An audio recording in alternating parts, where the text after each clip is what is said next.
Iglesia Ciudad de Refugio presenta Estudio Bíblico en Casa.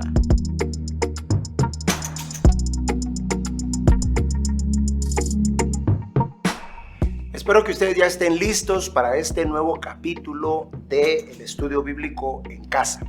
Específicamente estudiando el libro de Apocalipsis, y el día de hoy seguimos con nuestro estudio del capítulo 4. Vayan a buscar su Biblia, es importante que ustedes la tengan en su mano y que puedan leer juntamente conmigo.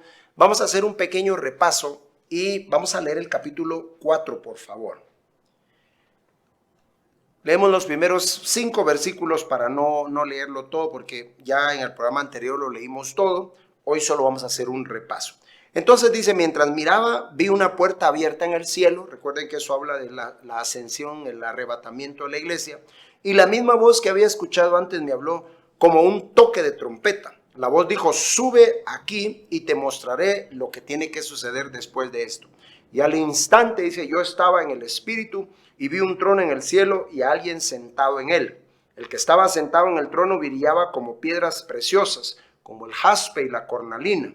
El brillo de una esmeralda rodeaba el trono como un arco iris. Lo rodeaban 24 tronos en los cuales estaban sentados 24 ancianos.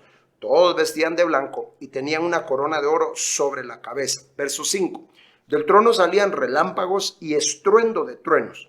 Delante del trono había 7 antorchas con llamas encendidas. Esto es el Espíritu de Dios de 7 aspectos. Delante del trono había también un mar de vidrio brillante, reluciente como el cristal. Vamos a detenernos acá y vamos a aprovechar también este momento para orar.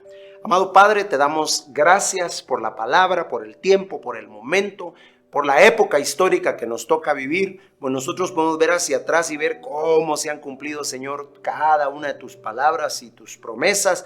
¿Y por qué entonces dudar que lo que hemos leído, estamos leyendo en Apocalipsis, no se va a cumplir cuando, Señor, hemos visto tu fidelidad en cumplir tu palabra?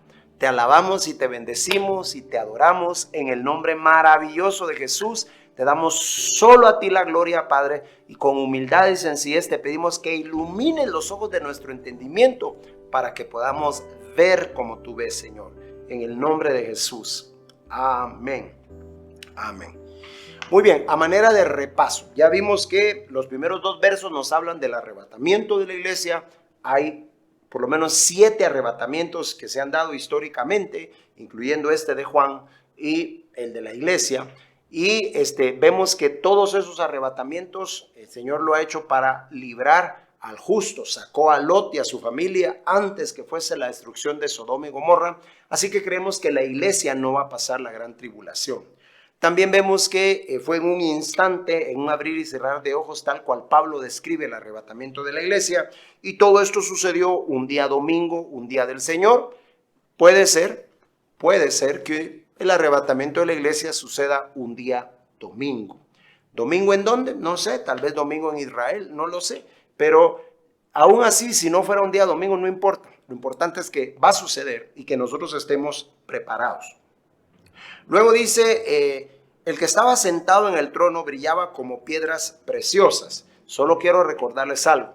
Este momento histórico en el que se hace un cambio muy marcado, esa palabra meta-autos o la expresión meta-autos es después de todas estas cosas, es decir, terminó ya la iglesia, la era de la iglesia. La iglesia no se vuelve a mencionar aquí, sino hasta el capítulo 22, me parece. O sea, ya no aparece la iglesia porque ya no concierne a la iglesia lo que vamos a estudiar desde el capítulo 4 hasta el 22. Ya no aparece la iglesia porque la iglesia no va a estar en la gran tribulación. Pero también vemos que todo esto sucede con Dios sentado en el trono desde el capítulo 4, así lo ve Juan, hasta el capítulo 22 con Dios sentado en el trono. Y ya les expliqué que esto habla de la autoridad del Señor, habla de su dominio, habla de su perfecto poder y nos habla les quiero recordar algo que creo que olvidé mencionar en la lección anterior, y la razón por la que Dios está sentado es porque el sacerdote no se sentaba hasta que no terminaba de oficiar todo lo que tenía que hacer. Entonces, cuando un sacerdote se sentaba, estaba indicando: ya hice todo lo que había que hacer. Por eso no vemos a Dios ni de pie, ni parado, ni corriendo, ni caminando en un pasillo. Vemos a Dios sentado siempre en su trono. Y con el perdón de aquellos que les gustan esas canciones que dice levántate Señor, levántate de tu trono Señor, Dios no se va a levantar más de su trono, no para esos efectos, no para pelear con sus enemigos, no necesita hacerlo. Él está sentado y desde allí controla lo que hay en el capítulo 4 hasta el capítulo 22, rebeliones de naciones, el anticristo pavoneándose sobre la tierra. No importa lo que pase, Dios no necesita levantarse. Sentadito significa que ya hizo todo lo que tenía que hacer y de ahí que lo que está en medio está bajo su control y bajo su autoridad. Así que usted tranquilo, pasa su corazón, debiera darle una confianza tan grande en su Padre Celestial, verlo sentado en el trono.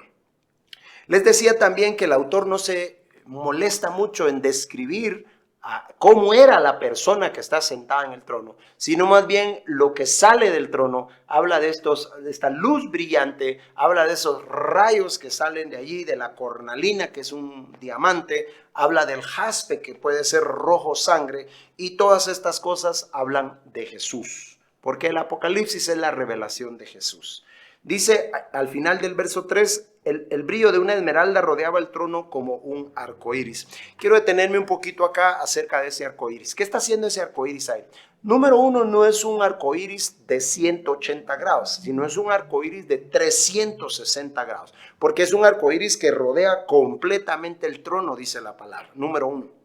Número dos, ese arco iris le recuerda a los ángeles, a todos los seres celestiales, y le recuerda a la humanidad y a todos los que tengamos la dicha, el privilegio y la bendición de subir allá arriba con el Padre, que Él hizo un pacto con nosotros, un pacto eterno, un pacto que Él hizo con Noé, y ese pacto el Señor lo ha mantenido. Si ustedes quieren saber por qué el movimiento gay y el LGTB y todos esos movimientos utilizan un arco iris y los colores del arco iris, esta es la razón. Ellos se robaron el arco iris y lo usan como un desafío contra Dios para decir, como Dios dijo que sin importar lo que pasara, y como fue precisamente después de la destrucción de Sodoma y Gomorra y todas esas cosas, o de la destrucción con un diluvio, de toda la humanidad, lo que ellos están diciendo ahora es que, como quien dice, le recordamos a Dios en su cara que no nos puede tocar, no nos puede destruir, hay un pacto y no puede hacer nada en contra de nosotros. Por eso se robaron el arco iris, ¿verdad? Pero el arco iris sigue siendo un símbolo de Dios para nosotros, un recordatorio de Dios para nosotros, aunque ellos lo usen mal, aunque ellos lo estén usando en contra de Dios. Para nosotros es un recordatorio del pacto maravilloso que nosotros tenemos con Jesucristo y el pacto que Dios hizo con nosotros. Pero recuerden, este es un arco iris 360 el que está aquí. Dice, todos lo rodeaban 24 tronos, verso 4, lo rodeaban 24 tronos en los cuales, dice, estaban sentados 24 ancianos. Todos vestían de blanco y tenían una corona de oro sobre la cabeza. Y luego salían relámpagos. Vamos a detenernos a hablar un poquito de los ancianos estos que están aquí, porque hay 24 tronos que están ahí. Jesús, cuando estaba en la tierra, le dijo a sus discípulos que el que venciere, y les dijo que el que hiciere la voluntad de su Padre se sentaría en tronos juntamente con él. Y esto es lo que vemos aquí. Ahora, ¿quiénes son estos 24 ancianos que aparecen?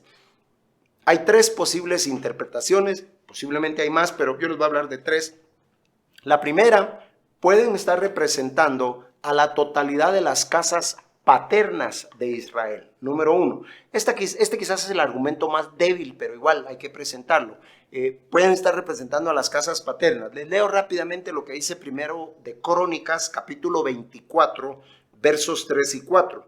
Habla de David y dice, y David con Sadoc de los hijos de Eleazar y Ahimelech de los hijos de Itamar, los repartió, dice, por sus turnos en el ministerio. Y de los hijos de Eleazar había más varones principales que de los hijos de Itamar. Y los repartieron así, ojo, de los hijos de Eleazar, 16 cabezas paternas, de casas paternas. Y de los hijos de Itamar, por sus casas paternas, 8. Entonces 16 y 8 son 24. Puede ser una representación de la totalidad de las casas paternas de Israel, número 1.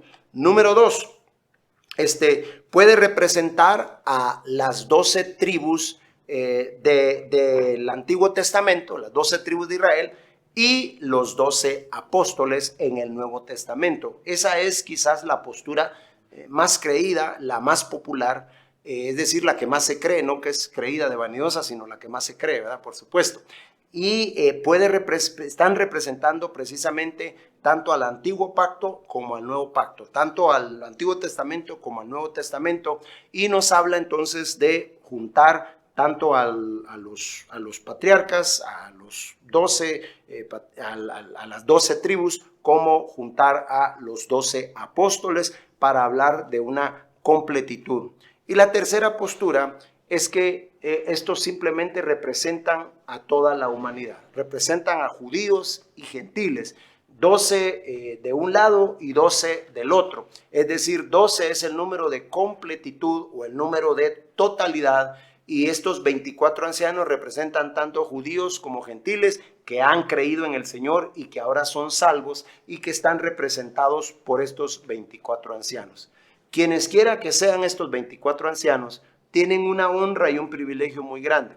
La Escritura nos dice que estando allí, cada vez que estas otras criaturas de las que vamos a hablar en un momento, que posiblemente son serafines, estas que son raras, que tienen cabeza de águila, de hombre, de buey de humano, estas criaturas cada vez que hablan, cada vez que dicen santo, santo, santo es el Señor, los 24 ancianos se postran ante el trono y se quitan sus coronas y las echan a los pies del único que es digno de ser exaltado.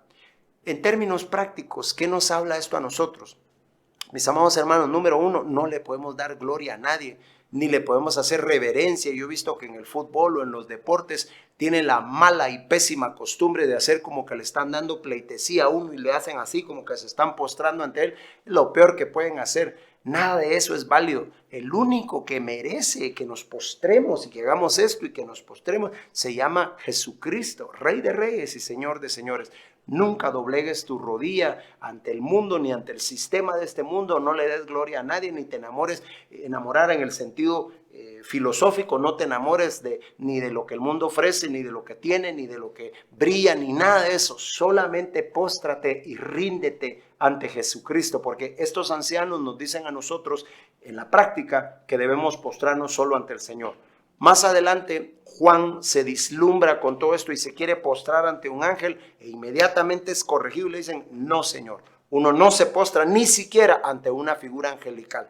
Nada de que San Arcángel Miguel ni nada de eso. No te postras ante eso, ni puede ser tu patrono, entre comillas, porque el único que es digno de ser llamado tu patrón, tu patrono, tu jefe, tu cabeza, tu líder, se llama Jesucristo. Él es el único digno. Así que nada de postrarse ante nadie, solamente ante Jesucristo. Y el que es capaz de doblar rodillas delante de Dios es capaz de permanecer de pie delante de los hombres. Ya volvemos, no te vayas.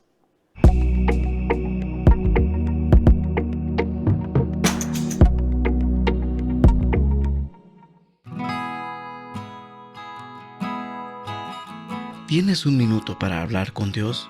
Él quiere escucharte, pero también hablarte y ayudarte en toda necesidad. Llama al 4172-8205 y alguien te apoyará en consejo y oración a Dios. Línea de Refugio 4172-8205. Disponible las 24 horas.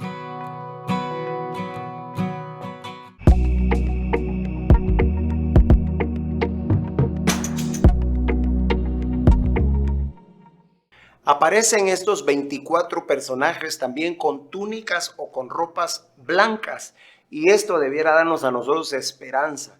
Podrías tú decir allá en casa, misericordia de Dios, lo logré, lo logramos. ¿Por qué? Porque hablan de la justificación y de la pureza y de la limpieza que nos fue imputada gracias a Cristo Jesús, que nos fue otorgada por los méritos de Cristo, por las virtudes de Cristo. Tú y yo podemos estar alrededor del trono con vestiduras blancas, no por obras de justicia que ninguno de nosotros haya hecho, sino por los méritos de Cristo Jesús. Por eso es que insistimos tanto, las buenas obras son buenas, pero no son buenas para salvar. Las buenas obras son buenas para ayudar al prójimo, pero no sirven para nada para ir al cielo. Si tú te basas en tus propias buenas obras y por todo lo que has hecho y lo que has dado y lo que has sembrado y lo que has sufrido a favor de otros, crees que mereces el cielo, estás en un terrible error. Tienes que salir de ahí, tienes que cubrirte bajo los méritos de Cristo, porque ninguno en esta tierra, ningún ser humano en toda la historia ha sido capaz de agradar a Dios y de representar al hombre, sino solamente Jesucristo, porque no hay otro mediador entre Dios y los hombres, sino solamente Jesucristo. Esas túnicas blancas nos hablan entonces de la justicia de Dios, pero también dice que tenían coronas, y esto es correcto, porque la Biblia nos habla al menos de 5 clases de coronas que nosotros los cristianos vamos a recibir. Como no tengo tiempo para hablar de cada una de ellas, solo te las menciono. Primera de Corintios capítulo 9 y verso 25, Pablo dice que recibiremos la corona incorruptible.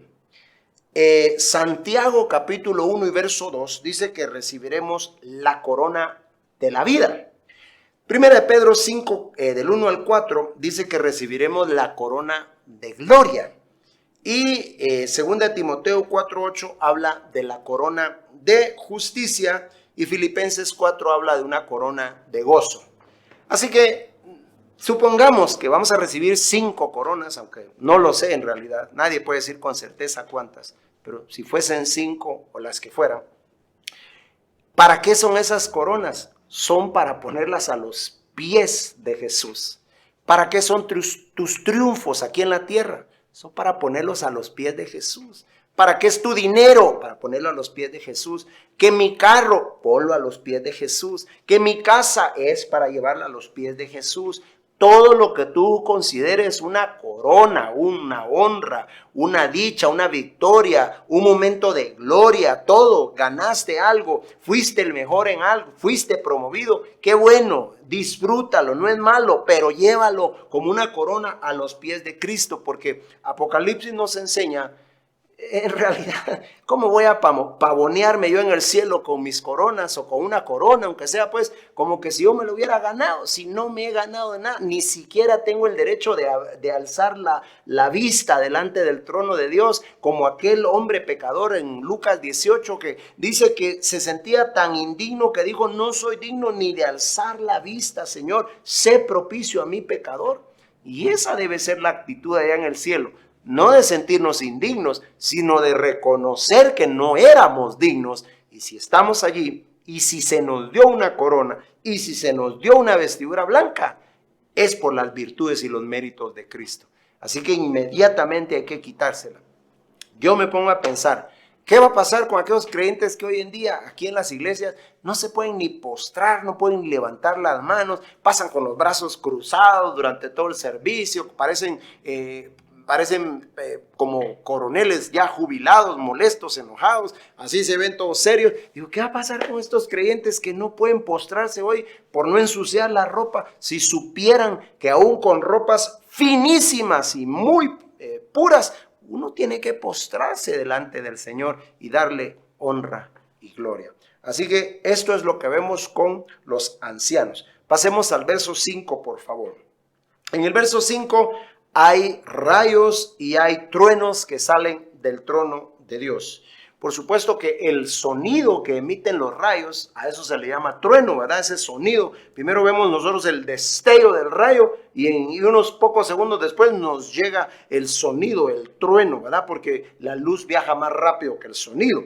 Entonces, ese trueno y ese destello que aparece ahí siempre ha representado al Señor. Por ejemplo, en la Biblia vemos que el rayo representa la gloria, la grandeza y la majestad de Dios. Ustedes lo pueden leer después en Éxodo capítulo 20, en el capítulo 18, lo pueden leer en Ezequiel capítulo 1, en el 13 y aquí en Apocalipsis 4, 5. También dice la escritura en el Salmo 18, 14, en el 144, 6, dice que Jehová aparece en juicio contra sus enemigos con la rapidez y el resplandor de un rayo. Entonces, esto que está hablando aquí nos habla de la velocidad, de la potencia, nos habla de la grandeza de Dios, nos habla, el mismo Señor Jesús dijo que el Hijo del Hombre va a aparecer en una latitud y va a cruzar como un rayo hasta otra latitud. De oriente a occidente va a ser algo tan rápido como el rayo aparece y desaparece. Así será cuando el Hijo del Hombre, cuando Jesucristo se lleve a la iglesia. Entonces nos está hablando de esto, de la grandeza de Dios, de la certeza de Dios, de la rapidez, si usted quiere, de Dios. Nos está hablando de su autoridad también, porque cuando está lloviendo fuerte y truena, hermano, todo retumba, ¿verdad? Y eso seguramente es pequeño comparado con la voz del Señor. Sabemos que Lucas 17:24 dice que el Señor vendrá así como ese rayo, ¿verdad? Y luego habla de las 7 lámparas que están ahí encendidas. Ya hablamos que Isaías capítulo 11 nos habla de las 7 manifestaciones del Espíritu Santo de Dios. Pasamos al verso 6 y verso 8, si quieren lo leemos, porque creo que con ustedes no lo habíamos leído. Así que capítulo 4, versos 6 al 8, por favor. Habla del mar de cristal. Este mar de cristal también ha sido motivo de debates, motivo de mucha discusión. Dice, delante del trono también había un mar de vidrio brillante, reluciente como el cristal. En el centro y alrededor del trono había 4 seres vivientes y cada uno cubierto por ojos por delante y por detrás. Usted se imagina una criatura de esas a medianoche que le salga a usted ahí debajo de su cama. Dice, y el primero de estos seres vivientes era semejante a un león, el segundo era como un buey y el tercero tenía cara humana y el cuarto era como un águila en vuelo. Voy a detenerme acá. Hablemos del mar de cristal. ¿Qué representa este mar de cristal? O sea, no sé si ustedes recuerdan que cuando el Señor mandó a Moisés a hacer el diseño del tabernáculo, uno de los utensilios, de los objetos que le mandó a hacer era un lavacro de bronce, donde se tenían que lavar precisamente afuera, en el atrio externo. Pero para hacer ese lavacro lo hicieron de los espejos, dice la Biblia, de todas las mujeres de Israel. Lo pegaron así con espejos. Entonces cuando la gente iba a lavarse, era el agua sobre los espejos, pero otra vez, recuerden que toda la Biblia, todo el libro de Apocalipsis, seguro da testimonio de Jesús, porque escudriñad las Escrituras, porque a vosotros os parece que en ellas está la vida eterna, y ellas son las que dan testimonio de mí. Juan 5:39, eso lo dijo Jesús. Entonces, esta escena del mar de cristal nos recuerda al lavacro de bronce, pegado con todos los espejos, en donde la gente iba y se lavaba. Específicamente el sacerdote se tenía que lavar y al lavarse se miraba, se reflejaba, pero también recibía, es decir, podía decir, veo mi humanidad, pero Dios ha provisto el agua para limpiarme. Cristo Jesús es la humanidad, el Hijo del Hombre, aquí en la tierra, hecho hombre, Dios hecho hombre, y al mismo tiempo pero veo la limpieza de Dios, porque al que le recibió, le dio la potestad de ser llamado Hijo de Dios. Ese mar de cristal nos habla de Cristo, nos habla de la oportunidad que Dios le dio al hombre de ser lavado, de ser limpiado, pero también que el hombre se ve y dice, wow, ¿cómo podría yo ser salvo? Y al mismo tiempo Jesucristo dice, deja que yo te lave, deja que yo te limpie. Ustedes recordarán que Pedro, cuando el Señor le estaba lavando los pies, dijo, Señor, no solo los pies, sino baño completo, por favor. El Señor le dice, no, Pedro, no necesitas bañarte, porque el que está limpio ya está limpio por mi palabra. Lo que sí hay que hacer es lavarte los pies, que habla del caminar diario, ¿verdad? De estar uno en esa comunión constante con el Señor. Entonces, es lo que nos está diciendo el mar de cristal. Nos está hablando de la limpieza y nos está hablando de vernos ahí reflejados, pero también ver a Cristo de regreso, limpiándonos, lavándonos, haciendo de nosotros una nueva criatura. Y esto es maravilloso, hermanos, porque en todo el cielo siempre se refleja a Cristo Jesús. Bueno, ahora entramos a algo muy interesante. Son estas criaturas que creo que ni Hollywood las hubiera podido hacer de esta manera, ¿verdad? Son criaturas muy interesantes. Mire lo que dice. Dice, en el centro y alrededor del trono había 4 seres vivientes. Recuerden que 4 es el número de la tierra. Habla de los 4 ángulos de la tierra. 4 habla de que se cubre toda la tierra. Es decir, algo que incumbe a toda la tierra, a toda lengua, tribu y nación. Dice, había 4 seres vivientes, cada uno, ojo, cubierto de ojos por delante y por detrás. Es decir, estas criaturas tienen ojos. El primero de esos seres vivientes, dice, era semejante a un león. El segundo era semejante a un buey. El tercero tenía cara humana y el cuarto tenía como cara de águila en vuelo. Cada uno de los seres vivientes tenía 6 alas y las alas estaban totalmente cubiertas por ojos, por dentro y por fuera. Día tras día y noche tras noche repiten continuamente: santo, santo, santo es el Señor Dios, el Todopoderoso, el que fue, el que era y el que ha de venir. ¿Quiénes son estos 4 seres vivientes? ¿Por qué son tan raros? Porque si los pudiéramos dibujar tal y cual la Biblia los describe, seguramente nos darían miedo. O sea, tenemos que reconocerlo. ¿Quién va a querer encontrarse con un ser que tenga 6 alas, que esas 6 alas están cubiertas de ojos que se le quedan viendo a uno? No importa si ese ser se da la vuelta o si está de espaldas o de frente, siempre tiene ojos que te están viendo. Pero encima de eso, ese ser tiene un rostro, imagínense, como de león. Parece una figura mitológica, ¿verdad? ¿Qué está haciendo esto aquí? ¿Qué hace eso ahí en el trono? Pero aparentemente no da miedo, porque ahí están los ancianos juntamente con estos seres y ahí están todos conviviendo, y uno se pregunta, ¿qué pasa? Bueno, los ojos hablan de la sabiduría de Dios. Esos ojos que miran por todos lados hablan de la sabiduría de Dios.